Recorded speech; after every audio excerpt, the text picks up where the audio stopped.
Alright, so when I first heard there is going to be an animated movie called K-pop Demon Hunters, I thought it was going to be some chaotic fever dream, like Sailor Moon meets Blackpink meets Buffy the Vampire Slayer. And I wasn't wrong, but I also wasn't ready for how deep this thing actually goes. Because yeah, it's got flashy fight scenes, glowing demon magic, and songs that low-key slap. But under all that, this movie is basically a giant metaphor for the dark side of the K-pop industry, like the toxic fandoms, idol manipulation, parasocial obsessions. It's all in there, just dressed up in glitter bombs.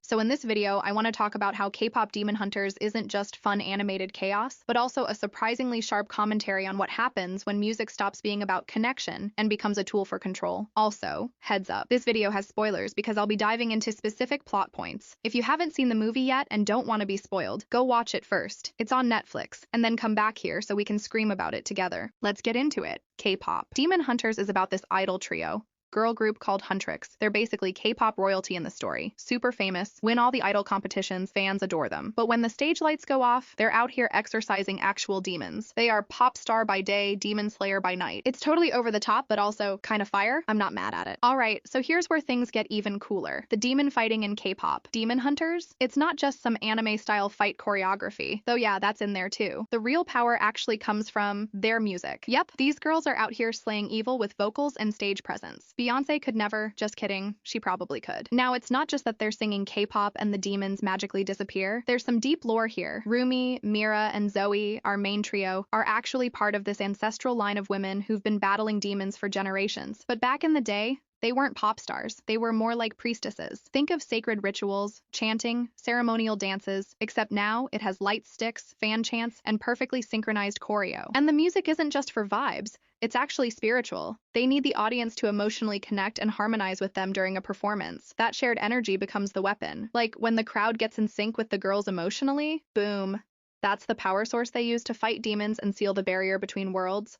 It's like a concert exorcism. Honestly, I was shocked this was just a single movie. Like, this world feels made for a full-blown anime series, or at least a trilogy. I was halfway through and already plotting out season 2 in my head, but apparently, the creators planned this to be a one-and-done project. No spin-offs, no sequels, at least for now. But if the hype stays this strong, that's probably going to change.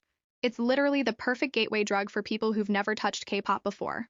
Now let's talk about the conflict. So our demon-slaying girl group, Huntrix, isn't the only group in the spotlight. There's also this rising boy band called the Saja Boys, who just so happen to be literal demons. Yeah, plot twist. And it doesn't stop there. Rumi, one of the girls, is secretly half demon herself. She's been hiding it from the others, and when they find out, it's a betrayal arc. But here's the part I love the most.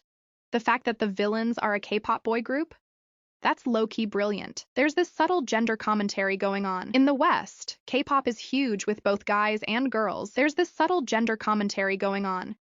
In the West, K-pop is huge with both guys and girls, but female fans are the core. And a lot of the obsession isn't just about the music. It's the idols themselves. Their looks, personalities, fan service, the whole package. So flipping the script and making the hot boy group the actual demons? Genius. Now, the girl characters become not just heroes, but relatable avatars for the audience. And the Saja boys? They're not just the bad guys. They're also the temptation.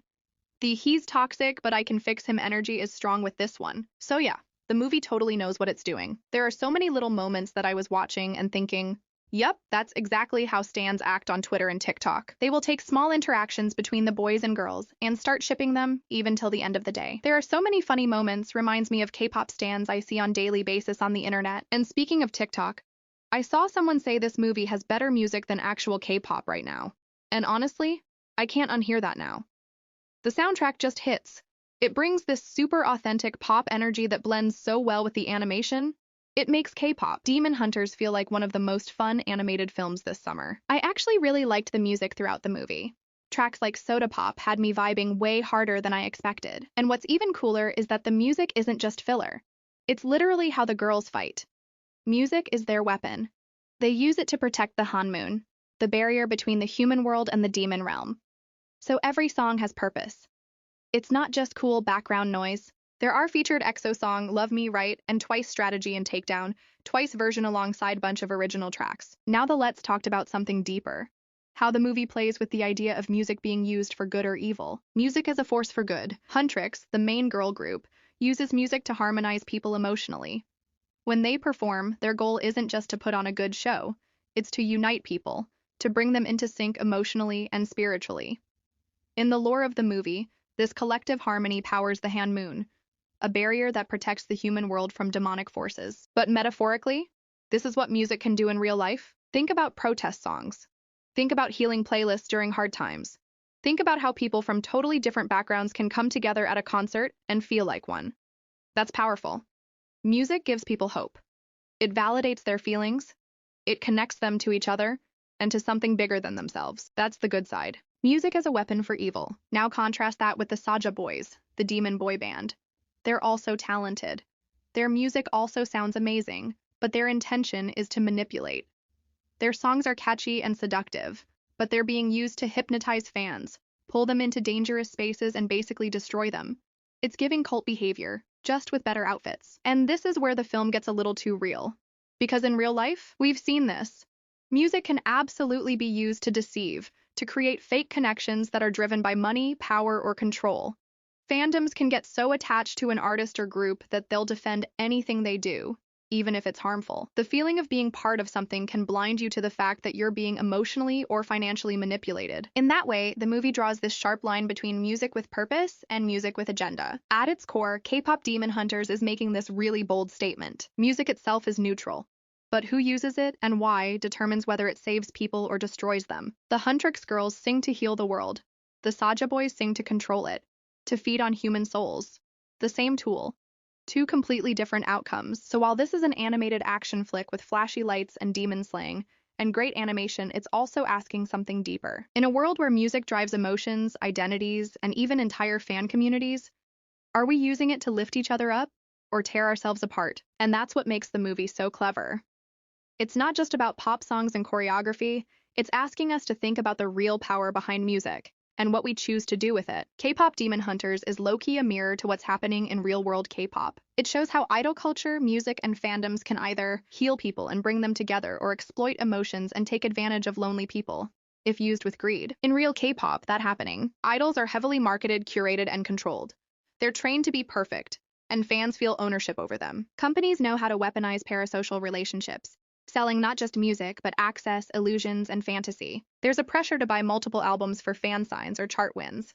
Fans attack others online to protect their faves, even when those idols are clearly in the wrong. So when K-pop Demon Hunters shows the Saja boys using their music to control fans, brainwash them, and trap them in a false sense of belonging, that's a commentary on the dark side of idol culture. So the demons in this movie, they're not just monsters, they're metaphors. Whether you see Huntrix as the ideal or the Saja boys as a warning, the movie really makes you think about what we consume as fans and why. Anyway, let me know what you thought about the movie. Did you catch all these deeper messages, or were you just vibing to Take Down on repeat? No judgment either way. Drop your thoughts in the comments and hit that subscribe button if you want more K-pop related content. All right, that's it from me. I'll catch you in the next one.